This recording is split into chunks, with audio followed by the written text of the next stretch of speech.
Assalamu alaikum, everyone. I hope you're doing well and you must have completed your previous task. Today, we're going to continue our chapter number 2, that was Egyptian civilization.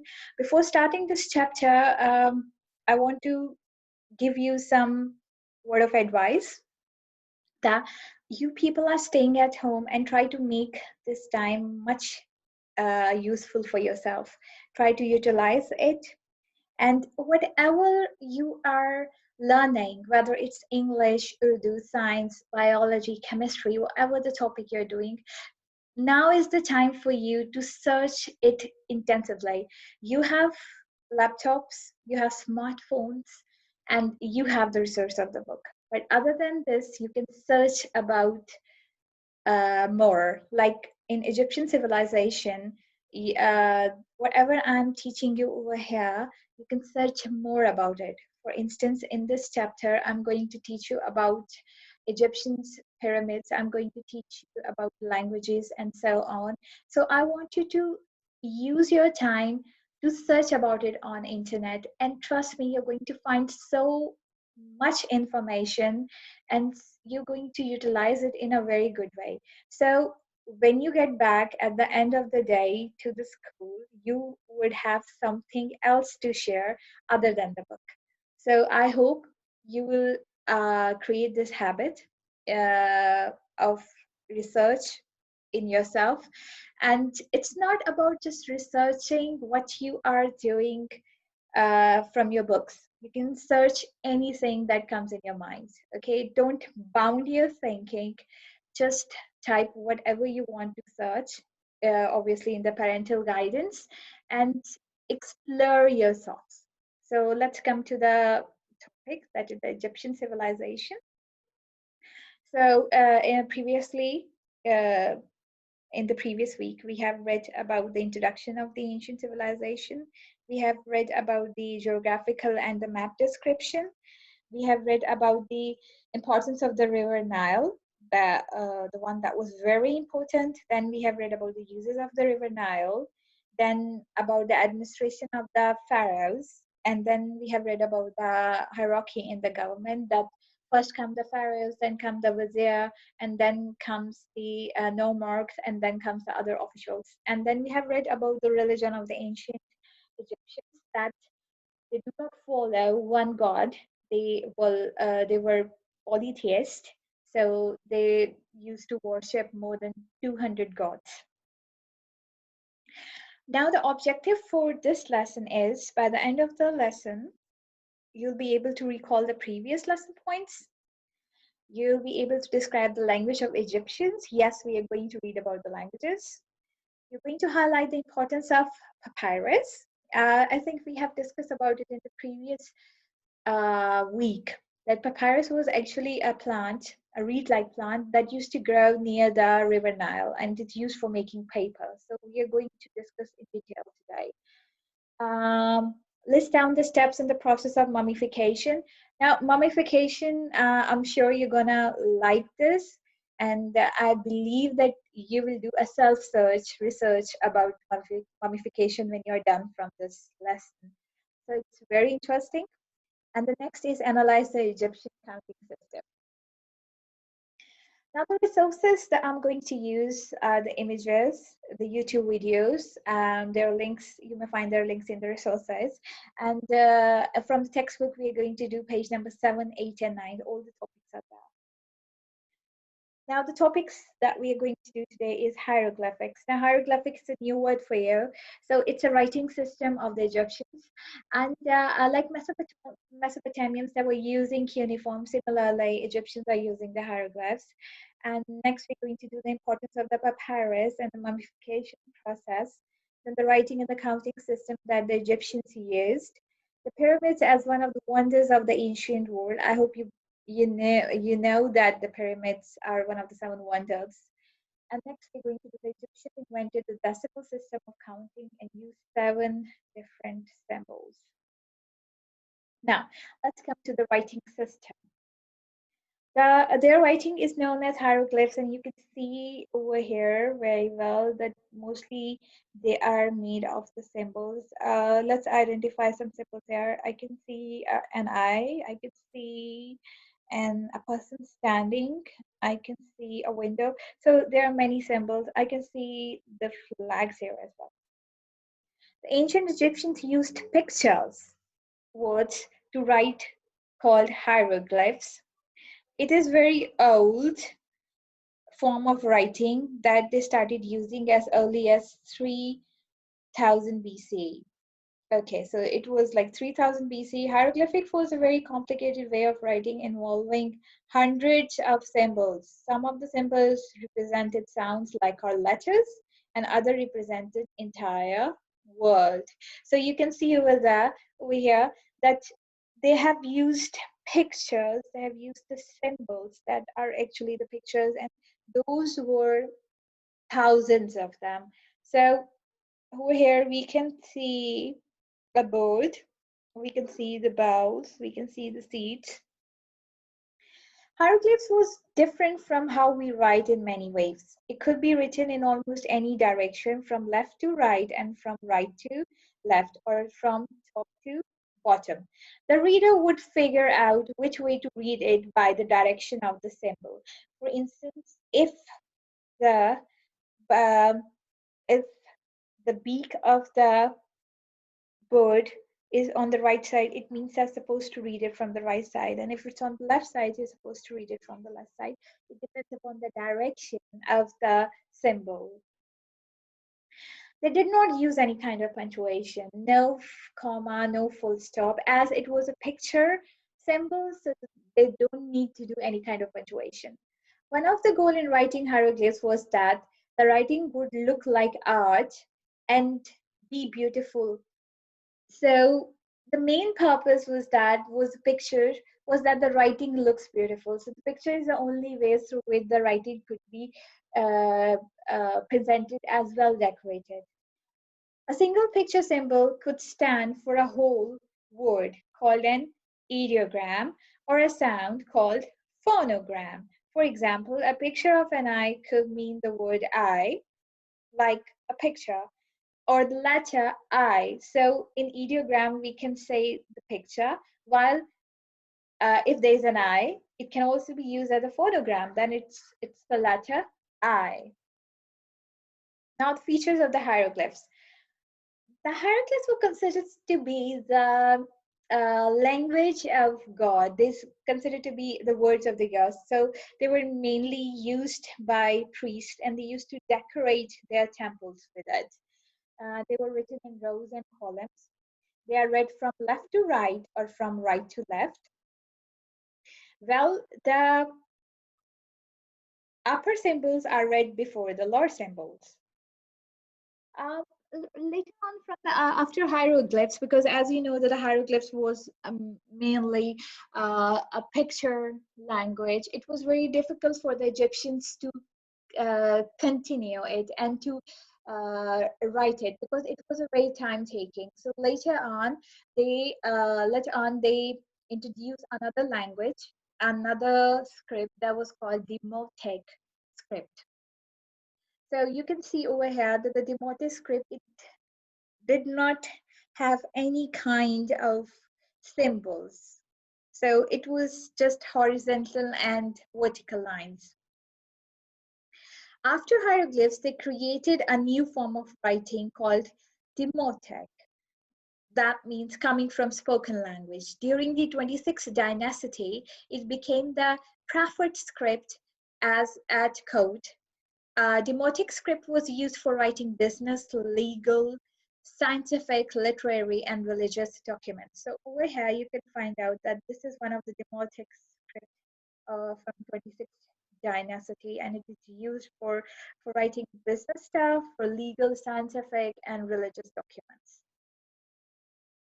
It was written almost exclusively from right to left in horizontal lines, and mainly in ink on papyrus. Demotic inscriptions on wood and stones are also known. So it was not just only written on papyrus, the paper, it was also seemed to be found on the words and the stones. It was deciphered. I hope you people are well aware with the word deciphered, because in history we're going to repeat it again and again. Deciphered means to decode.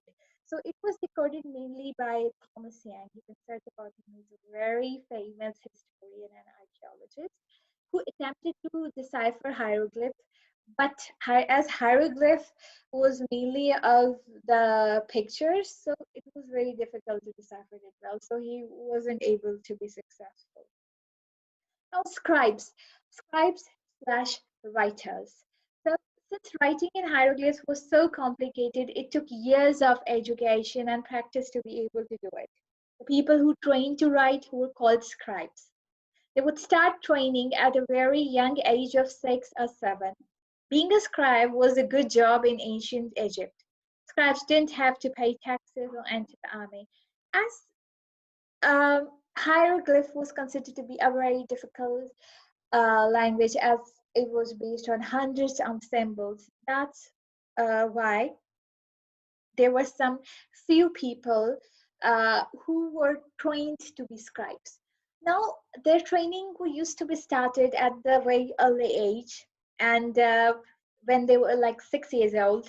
And the one of the privilege of these people was that they were not supposed to pay the taxes, and they are considered to be very honorable, and they cannot enter the army. So they were only made for carving, for writing the hieroglyphs. Now about the Rosetta Stone. Now in your book you may find there's a reference of the Rosetta Stone. It has a very this stone's discovery has a very remarkable change. As I have already discussed, that Thomas Yang he wanted to decipher, or you can say translate, decode the hieroglyphs, but he wasn't that much successful. But after the discovery of that rock, they were able to translate it. Well, in 1799, a French soldier found a special stone in the city of Rosetta. The stone had the same message written in both hieroglyphs and the Greek. It was important because it helped to translate what the hieroglyphics said. It could be used to help translate other hieroglyphs as well. So this stone helped a lot. Now, this stone is in the museum, and you can even see the carvings on it. Now let's come to the topic that was about the papyrus that was found 3000 BCE ago. Now this is on one side I have a plant of papyrus that used to grow, still growing near the river Nile. And on the other side I have the paper papyrus, when it comes in the form of a paper. Papyrus is a thin paper-like material produced from the fifth inner part of the papyrus plant, which grew in abundance in Nile Delta of Egypt. Papyrus was a weed that grew wildly along the bank of the Nile River. It grew about 10 feet high, and it was used to make everything. Now you can see that this is about 10 feet high. They are very high in length, very tall in length. And they were supposed to make everything. Now, what comes in everything? Well, they used to make paper, they used to make blankets, sandals, mats, ropes, baskets, tables, chairs, mattresses, medicines, perfume, food, and clothes. Truly, papyrus was an important gift of the Nile. So papyrus is considered to be the important gift of the Nile because it helped in making many things.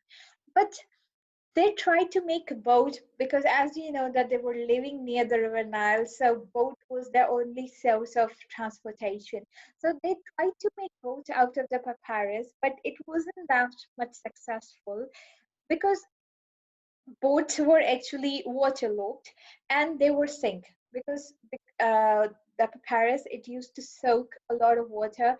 So the water, the boat, after they had the trials and they came to know that the water started filling inside the boat, that's why the boat started sinking. So papyrus was not that successful in making the boats. Using papyrus to make boats might not have worked, but making paper out of papyrus worked very well. The ancient Egyptians soaked papyrus to soften it and then mashed it. They they push the mashed papyrus together into sheets and let the sheets dry. They cut the dried papyrus sheets into strips. They piled several strips on top of each other to make a thick paper. They beat the stake with a hammer to mash the strips together. Then they placed a weight on top of each stake. That made the paper thin and sturdy. The final step was to dry to stake. That's how they made paper. Now, um, in theory, the thing seems very um difficult, but I'm going to link a resource, and please do watch the video, because in this video they have they have actually shown step by step how to make a paper properly by Paris, and you're really going to enjoy it. The ancient Egyptians used papyrus to make books, but they were not books like ours. Ancient Egyptian books were made from long strips of papyrus paper. The ends of a strip was pasted to another strip to form a long and thin, continuous writing surface. Sometimes one end and sometimes both ends were fastened to a thick stick of wood, or if you were not very rich, a thin stick of ivory maybe. Most papyrus books were only a few feet long, but some were very long, were over 150 feet long. So they were not books were there, but they were not in the form of the book. They were not in the form of the pages. They used to be in the form of a big sheet. But still, it was paper made of papyrus. That meant that even though it had been beaten to a pulp twice and dried twice, it would still absorb water. To make sure what they wrote down was protected, the ancient Egyptians only wrote on one side of a paper, thin strip of a paper. So they're not supposed to use the two sides of the paper. They used to write on one side of the paper because papyrus was still had a capability of absorbing the water. When the paper was full of writing, they rolled the paper into a cylinder with the writing inside and left a hole down the middle. That way, if the paper picked up any moisture, it could dry more easily. Its use in Egypt continued until it was replaced by more inexpensive paper produced by Arabs. Now, the Arabs, they started using papyrus as well, and they used to make it in a form of a scroll so that the writing inside could get dry. Now let's come to the most interesting topic you all will be waiting for. That was the pyramids, and you people have. I hope you people already started searching for it because it's a very interesting topic. And Egypt is actually known for its pyramids. So let's read about the pyramids. The ancient Egyptian pyramids are some of the most impressive and structures built by humans in ancient times. Many of the pyramids still survive today for us to see and explore. Yes, if we go to the Egypt, and you can find many pyramids over there, and you will be amazed to see that how they were built without the latest machinery, how those huge, massive pyramids are built. So we'll learn about it today. Why did they build the pyramids? Now that question usually arises in your mind, that why they're supposed to build the pyramids? Were they supposed to live over there? Were they supposed to hide something there? What was the reason? The pyramids were built as burial places and monuments to the pharaohs. As part of their religion, the Egyptians believed that the pharaoh needed certain things to succeed in afterlife. So we can say the Egyptians have a kind of belief that there will be an afterlife, as we had an afterlife. So they believe that they have an afterlife as well. Deep inside the pyramids, the pharaohs would be buried with all sorts of items and treasures that he may need to survive in the afterlife.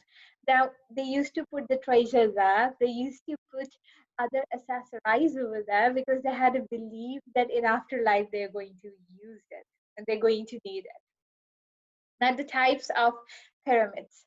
Some of the earliest pyramids, called step pyramids, have large lodges ledges every so often that they look like giant steps. Archaeologists think that the steps were built as stairways for the pharaohs to use to climb to the sun. Uh, to climb to the sun god. Later, pyramids have more sloping and flat slides. These pyramids represent a mound that emerged at the beginning of time. The sun god stood on the mound and created the other gods and goddesses. So this is one of the beliefs of the pyramids, the beliefs of the Egyptians, that pyramids were actually made to create different gods. How big were the pyramids? There were around 138 Egyptian pyramids. Some of them are huge. The largest is the Pyramid of Khufu, also called Great Pyramid of Giza. When it was first built, it was over 480 feet tall. It was the tallest man-made structure for over 3,800 years and is one of the seven wonders of the world. It's estimated that it is estimated that this pyramid was made from 2.3 billion blocks of rocks weighing 5.99 million tons. Wow, that's huge. How did they build them? Now, that was a question. How the pyramids were built has been a mystery that archaeologists have been trying to solve for many years. It is believed that the thousands of the slaves were used to cut up the large blocks and then slowly move them up the pyramids on ramps. The pyramids would get slowly built, one block at a time. Scientists estimate it took at least 20,000 workers over 26 years to build the Great Pyramid of Giza. Because it took so long to build them, pharaohs generally started the construction of their pyramids as soon as they became rulers. So they had the belief that they are supposed to die and there's going to be an afterlife. So whenever they used to become a ruler, they started building it. So obviously a pyramid at that time used to take a lot of years.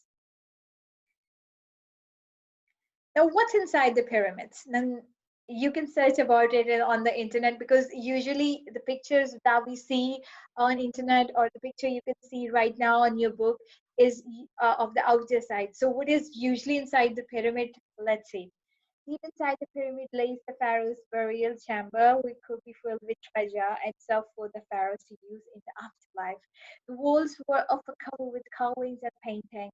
Near the pharaoh's chamber would be other rooms where families and members and the servants were buried. There were often small rooms that acted as temples and larger rooms for storage. Narrow passageways led to outer sides. So you can see that this is one of the inner look of the pyramids. Now let's come to mummification. As we are talking about the afterlife, so how they used to, and we are talking about their burial, and we're talking about their monuments. So their bodies were actually the monuments, and how their bodies were kept over there for the afterlife. That thing is called mummification, and mummy is actually a word which means corpse, which means a dead body.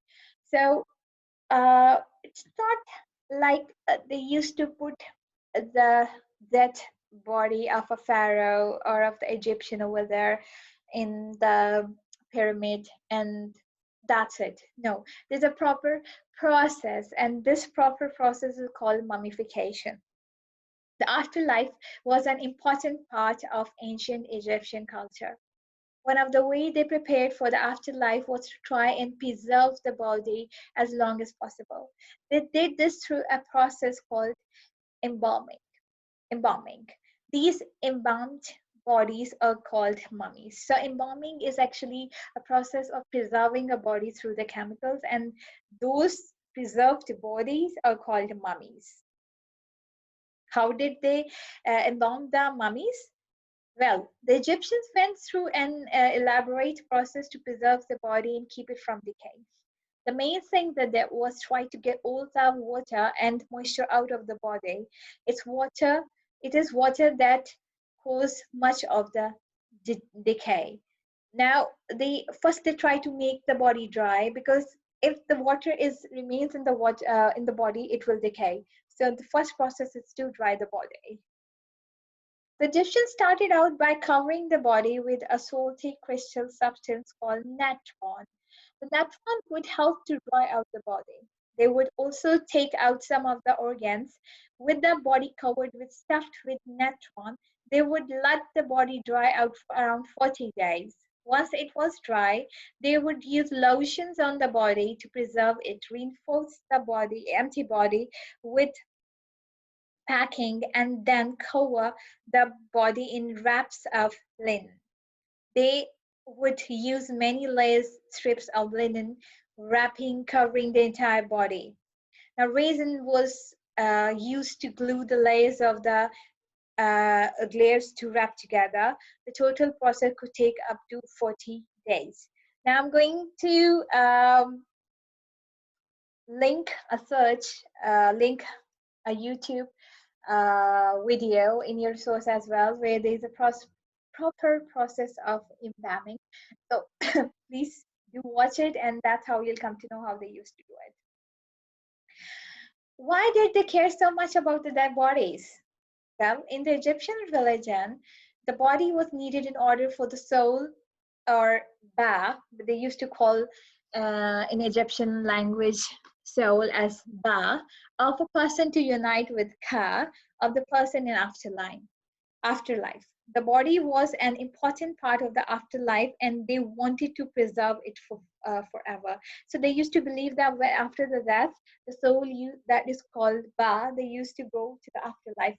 So when the ka, that is the body, it wants to reunite with the soul, that's why that process is required.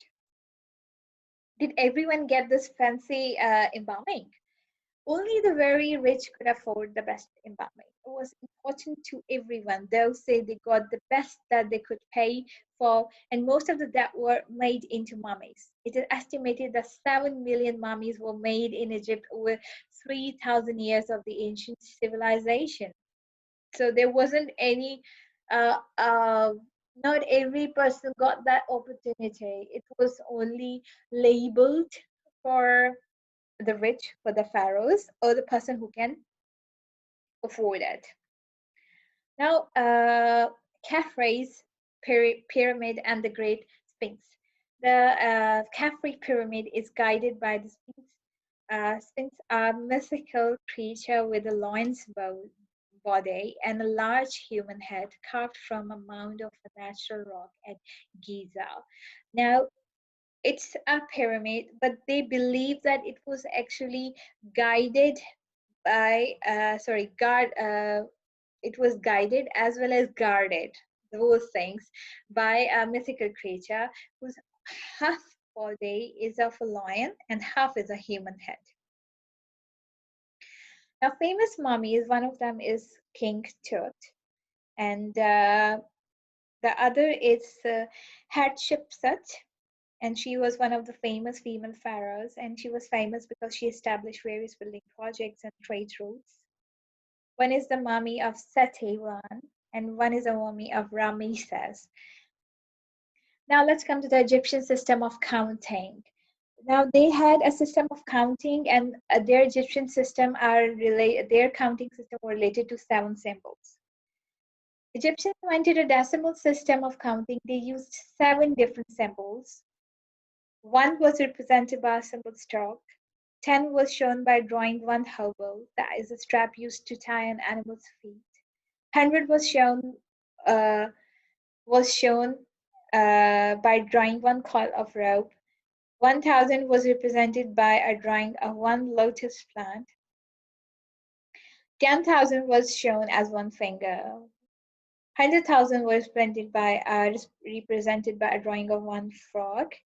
And the largest figure was represented by the figure of a god with raised arms. So let's come to the recap. We have read about the language, that is about hieroglyph, and later it changed to the Demotic Script, which was easier to translate. Then we had read about the papyrus, its importance and its uses. Then we have read about pyramids in detail. Those that detail you won't be able to find it in your book, but you can search it and you can come and you can watch this lesson again and again. And then we have read about mummification. What is the process of mummification? Why they need mummification? And then we have read about the counting system. They have used the decimal counting system and they've used 7 symbols. Now the written assignments for this week is explain what is meant by hieroglyphs, what is papyrus and what is it made from? Why do you think was writing important for ancient civilization? Why and how did the Egyptians mummify their dead? What was the contribution of ancient Egyptians to number and counting? Well, there is one thing more. Next week, in your written assignments, along with the question answers, there might be uh, test of chapter number 1 and chapter number 2, that is Mesopotamia and Egyptian civilization. And I want you to prepare it during this week so you'll be able to attempt it. And I hope you're going to attempt it honestly. Well, that's all